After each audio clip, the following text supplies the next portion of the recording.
लेकिन इसी भक्ति भाव और चले के बका एक बका माई माता माई मदिरा माई मथुरा काशी आर जे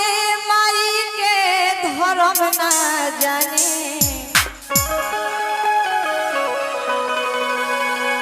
कर में धर्म में भूल है नासी कहने की जे लेजर लाइट बारता कहने की लेजर लाइट बारिश से ज्यादा पढ़े पर ध्यान देवा ना तो बढ़िया रही लेजर बुझाई ना आदमी ने क्यों बोलत कि थोड़ा अपन मंच पर ज्यादा ना बोलल जाला ओकरा बाद आप लोग देख लीजिए बाबू कहां बारे के बाबू सब ध्यान दो। हेलो हेलो एक आग्रह और साथ साथ आदेश है कि कल के लिए नाटक के जो भी पात्र यदि इस प्रांगण में बैठे हैं और देख रहे हैं कार्यक्रम को तो यथाशीघ्र यहाँ से चलिए रिहर्सल के लिए। कल जो नाटक होना है अर्थी और डोली इसके जितने भी पात्र हैं यदि कार्यक्रम देख रहे हैं इधर उधर छुपे हैं तो ये आग्रह नहीं बल्कि आदेश दिया जाता है कि आप लोग यथाशीघ्र प्रांगण से बाहर रास्ता पर चलिए। वहां हम खड़े हैं रिहर्सल होगा अभी का अभी। ये आग्रह नहीं आदेश है। धन्यवाद। एक बार दरबार हजार दरबारों में पर मैया सा कोई दरबार नहीं वैसा तो कोई नूर न हो जिसमें मैया का गुलजार नहीं। देखो भक्त कहा था माई से कि ये माई हमारो कपड़ा चरण में रख ले तू। भक्त के बड़ा ही सुंदर भाव लगल कैसे हो कि हमके बना लो ये मैया अरे हमके बना लो ये मैया अरे है चरण के धूल हो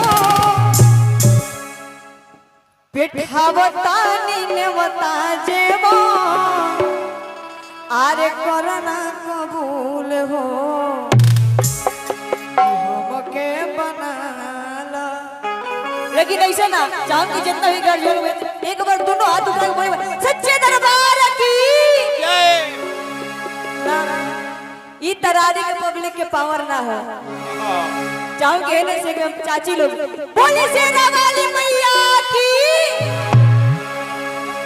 हेने से आवाज हेने बेसी आवता काहे हमने के चाची लोग ज्यादा भक्ति भजन में रह ली जाए। अच्छा धीरे धीरे सब कोई आज पावर में कहे के बाद कि हमके बना लो ये मैया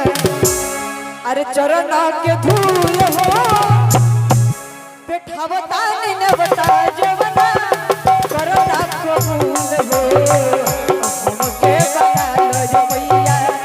चरण के धूल हो बैठावता नहीं न बता जवना करना कबूल हो हमके बना लो ये मैया चरण के धूल हो बैठावता नहीं न बता जवना करना कबूल हो हमके बना अरे जिया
करी हो भजिल जवन हो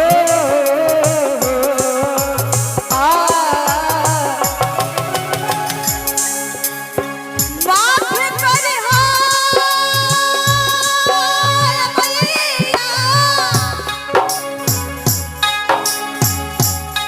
माफ करी हो भजिल जवन हो माफ करी हो भजिल जवन माफ करी हो भजिल जवन हमारा से भूल हो माफ करी हो भजिल जवन हमारा से भूल हो अरे की माफ करी हो भजिल जवन अरे हमारा से भूल हो पेठावता निनवता जवना कोरोना कबूल हो